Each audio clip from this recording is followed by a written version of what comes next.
ચાલો ધ્યાન રાખજો, આપણે થર્મોડાયનેમિક્સ, ઉષ્મા પ્રસરણ અને વાયુનો ગતિવાદ ચેપ્ટરોની વાત શરૂ કરી હતી. એમાં ઉષ્માગતિશાસ્ત્રનો જે પ્રથમ નિયમ છે, બરાબર, એની છેલ્લે ચર્ચા કરી હતી અને કેટલીક પ્રક્રિયાઓની માહિતી તમને આપી હતી. સમતાપી પ્રક્રિયા, સમદાબી પ્રક્રિયા, સમકદ પ્રક્રિયા, બરાબર, એની વાત થઈ. પણ હવે એ ખૂબ જ અગત્યની, મોસ્ટ ઇમ્પોર્ટન્ટ, કે આનો પ્રશ્ન પૂછાવાની શક્યતા સૌથી વધારે, મેં નીટવાળાને તો ખાસ, કે એક પ્રશ્ન સમોષ્મી પ્રક્રિયાને લગતો હોય જ છે. સમતાપી પ્રક્રિયામાં આપણે શું કીધું હતું? તાપમાન અચળ. સમકદ પ્રક્રિયામાં કદ અચળ. સમદાબી પ્રક્રિયામાં દબાણ અચળ. અને સમોષ્મી પ્રક્રિયા એટલે કેવી પ્રક્રિયા? કે જે પ્રક્રિયામાં વાયુ છે અથવા કોઈ તંત્ર છે એ ઉષ્મા ઉર્જા મેળવે નહીં અને ઉષ્મા ઉર્જા ગુમાવે નહીં. ક્યારે? પ્રક્રિયા દરમિયાન. પ્રક્રિયા પછી હું થાય, પ્રક્રિયા પહેલા હું થાય, એ અગત્યનું નથી. પ્રક્રિયા દરમિયાન કાંઈ થાય નહીં, ઉષ્મા મેળવે નહીં અને ઉષ્મા ગુમાવે નહીં, એને સમોષ્મી પ્રક્રિયા કહેવાય. એટલે પદાર્થે મેળવેલી કે ગુમાવેલી ઉષ્મા ઉર્જા 0 હોય, એટલે વિનિમય પામતી ઉષ્મા 0 કહેવાય. ઉષ્મા ઉર્જા શૂન્ય હોય એમ ના બોલે, ને ઉષ્મા ઉર્જામાં થતો ફેરફાર શૂન્ય હોય, એને સમોષ્મી પ્રક્રિયા કહેવાય. અને ઘણીવાર જેડબલ નીટમાં લોકો છે ને સમોષ્મી પ્રક્રિયા એવો શબ્દ ઉપયોગમાં લેતાય નથી. તો કેવો શબ્દ ઉપયોગમાં લે? ખૂબ જ ઝડપથી થતી પ્રક્રિયા અથવા ત્વરિતપણે થતી પ્રક્રિયા. દાખલા તરીકે પ્રેશર કુકર ફાટે, ફાટવા સુધીની પ્રક્રિયા નથી કહેતો, એક્ઝેક્ટ ફાટે ત્યારે, એ સમોષ્મી પ્રક્રિયા કહેવાય. કારણ કે ખૂબ જ ઝડપથી થાય પ્રક્રિયા. વાયુ ઉષ્મા ઉર્જા મેળવે કે ગુમાવે એ પહેલા તો પ્રક્રિયા પૂરી થઈ જાય, એને સમોષ્મી પ્રક્રિયા કહેવાય. સમોષ્મી પ્રક્રિયાની આજે આપણે ચર્ચા કરવાની છે. પણ સમોષ્મી પ્રક્રિયા પહેલા અમુક શબ્દો સમજવા જેવા છે, જે તમારે ફિઝિક્સ અને કેમિસ્ટ્રી બેમાં આવે જ છે. એક તો સીપી. સીપી એટલે શું? અચળ દબાણે વિશિષ્ટ ઉષ્મા. સીપી નું સૂત્ર શું હોય? Fr/2 + R. જે F એટલે મુક્તતાના અંશો, આપણે પહેલેથી વાત થયેલી જ છે. મુક્તતાના અંશો મીન્સ ડિગ્રી ઓફ ફ્રીડમ. વાયુના ઘટક કણ જેટલા પ્રકારની ગતિઓ કરી શકે મુક્તપણે, એને કહેવાય મુક્તતાના અંશો, સ્મોલ f. એક પરમાણુય વાયુ માટે f = 3 હોય, દ્વિપરિમાણીય વાયુ માટે f = 5 હોય, અને દોલનો સાથે થતો હોય કે ત્રિપરિમાણીય વાયુ હોય તો f = 7 હોય. હા, હલો, અમુક મિશ્રણમાં એ પછી f 4 આવશે, 6 આવશે, એનું ટેન્શન લેતા નહીં, મિશ્રણ આવશે ત્યારે કહીશ. Cv એટલે શું? અચળ કદે વિશિષ્ટ ઉષ્મા. આનું સૂત્ર શું હોય? Fr/2. એટલે તમારે કેમિસ્ટ્રી ફિઝિક્સ બેમાં આવી ગયું કે Cp - Cv = R થાય. અને આ બે વિશિષ્ટ ઉષ્માના ગુણોત્તરને ગામા કહેવાય. Gamma = Cp/Cv. એટલે ગામાનું નામ છે વિશિષ્ટ ઉષ્મા ગુણોત્તર, or it is called specific heat ratio. Now what is Cp? Cp is Fr/2 + R. What is Cv? Cv is Fr/2. R is common and cut. Now 2 is LCM. F + 2/2 divided by F/2, and it will be F + 2/F. F + 2/F. And you can also write 1 + 2/F. F/F, there is 1 and 2/F.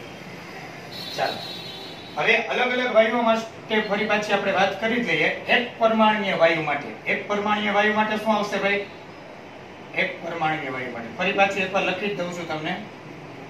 એક પરમાણુય વાયુ એટલે કોણ?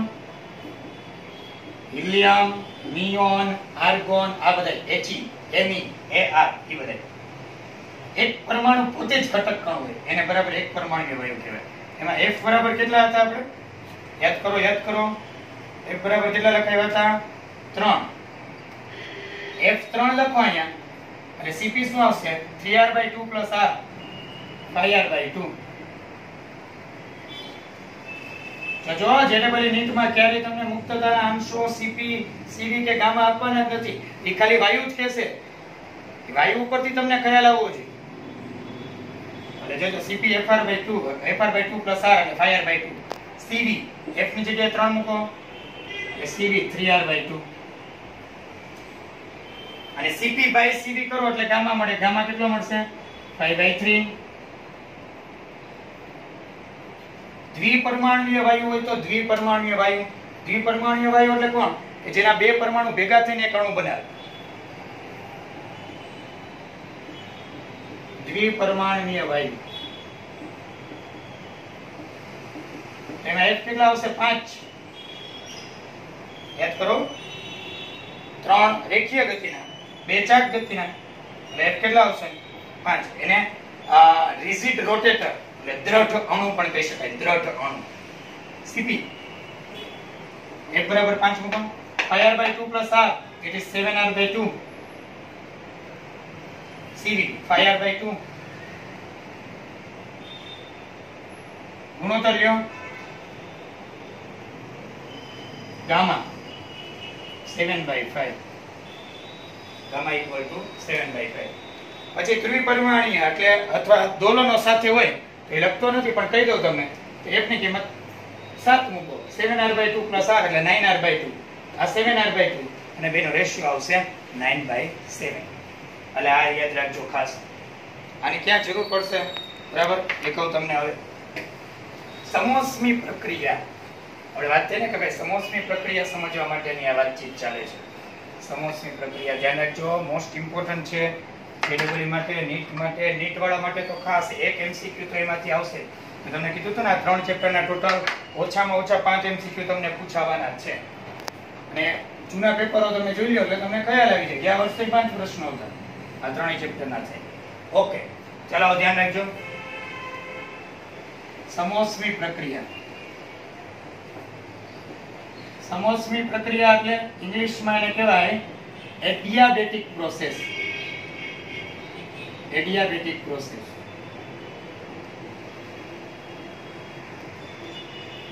Adiabatic process ધ્યાન રાખજો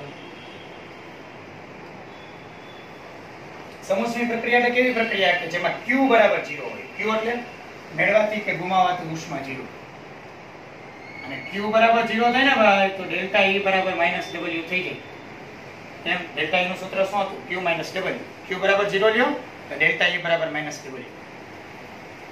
અને એમાં કાર્યનું સૂત્ર ખાસ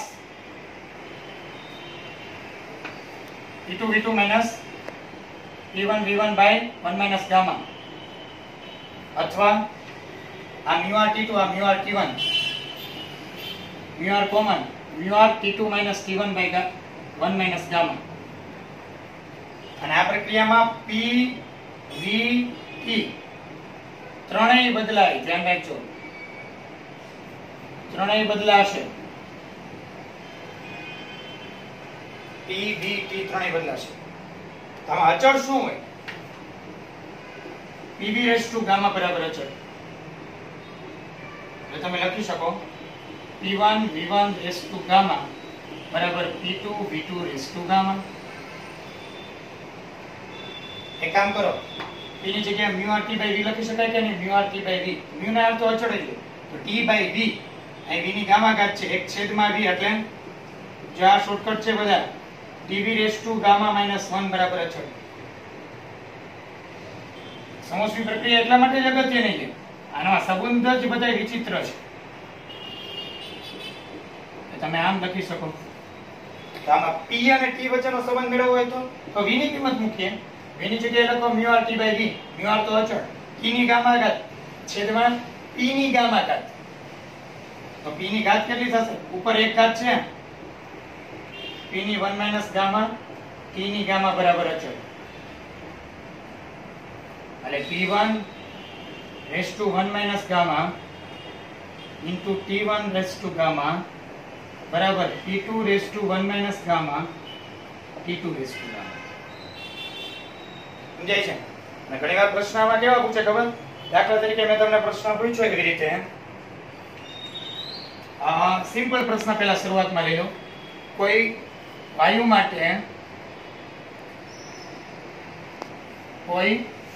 માટે દબાણ તેના કદના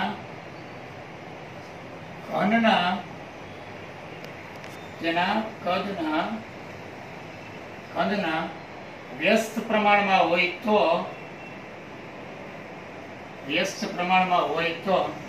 તમારે મુક્તતાના અંશો મેળવવાના છે અથવા ગામા મેળવવાનો છે એવું કંઈક પૂછશે પ્રશ્નમાં શું લખ્યું છે કોઈ વાયુ માટે દબાણ તેના ઘનના વ્યસ્ત પ્રમાણમાં હોય તો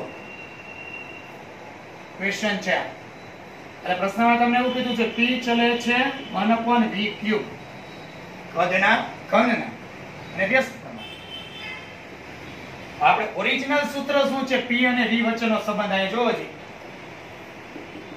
pv રેઝ ટુ ગામા બરાબર અચળ. એટલે p ચલે છે શું થાય? 1 upon v ની ગામા થાય. હવે સરખાવો તો ગામા બરાબર શું થશે? 3. ગામા બરાબર 3 થશે. હવે ગામાનું સૂત્ર શું? જોવા લખ્યું મેં 1 plus 2 by f equal to 3. તો 2 by f equal to 2.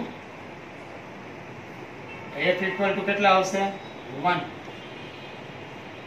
મુક્તતાના અંશો 1. ધ્યાન રાખજો. બરાબર? એટલે આ તો સિમ્પલ એક પ્રશ્ન લીધો. આવી રીતે હું તમને તાપમાન, કદ, તાપમાન ને કદ વચ્ચેનો સંબંધ ઉપરથી પૂછી શકું. બરાબર? દબાણ અને તાપમાનના સંબંધ ઉપરથી પૂછી શકું. પણ આવું પૂછાય છે.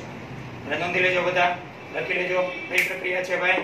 સમોષ્મી પ્રક્રિયા. પણ આમાં જો હજી બધા મિસ્ટેક ક્યાં કરે ને હું તમને કહું. સાંભળજો બરાબર. આનો આ લોકો બહુ ફાયદો ઉઠાવે છે. p અને v વચ્ચેનો સંબંધ છે ને,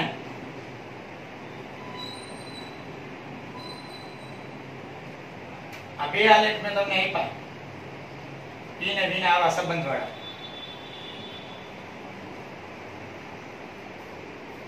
તો હવે સમતાપી પ્રક્રિયામાં તમને નોંધ્યું હશે p અને v નો સંબંધ આવો હતો, અને સમોષ્મીમાં આવો છે p અને v નો.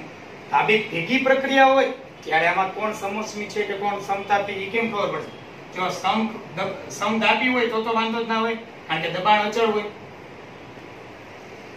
સમકદ હોય તોય વાંધો જ ના હોય p અને v ના આલેખમાં, કારણ કે કદ અચળ હોય. પણ આ કોના માટે? સમતાપી. જો ને એમાં દબાણ અચળ છે ભાઈ. આઈસોબેરિક. આ સમકદ, કદ અચળ છે. પણ આ બેમાંથી કઈ સમતાપી છે ને કઈ સમોષ્મી કેમ ખબર પડશે? સમતાપી પ્રક્રિયામાં PV બરાબર અચળ હતું. યાદ કરો, PV બરાબર μ t, t અચળ હતું એટલે PV બરાબર અચળ. અને PV રેઝ ટુ ગામા બરાબર અચળ. અને ગામાની કિંમત 1 કરતા હંમેશા વધારે જ હોય. હંમેશા ગામાની કિંમત છે 1 કરતા વધારે જ હોય. એટલે જેનો ઢાળ વધારે હોય ને, ઢાળ વધારે શબ્દ બોલું છું, ધ્યાન રાખજો. આવા બે ભેગા તો હોય ને ત્યારે ઢાળ જેનો વધારે એટલે ઝડપથી જે ઘટી જાય ને, ઝડપથી. બરાબર? જેનો ઢાળ વધારે હોય ને એ સમોષ્મી પ્રક્રિયા હોય. જો આનો ઢાળ વધારે છે એટલે આ સમોષ્મી છે, આનો ઢાળ ઓછો છે એટલે આ સમતાપી છે. બે ભેગી હોય ત્યારની વાત છે. બરાબર છે? ઓકે, ચલો લખી નાખો.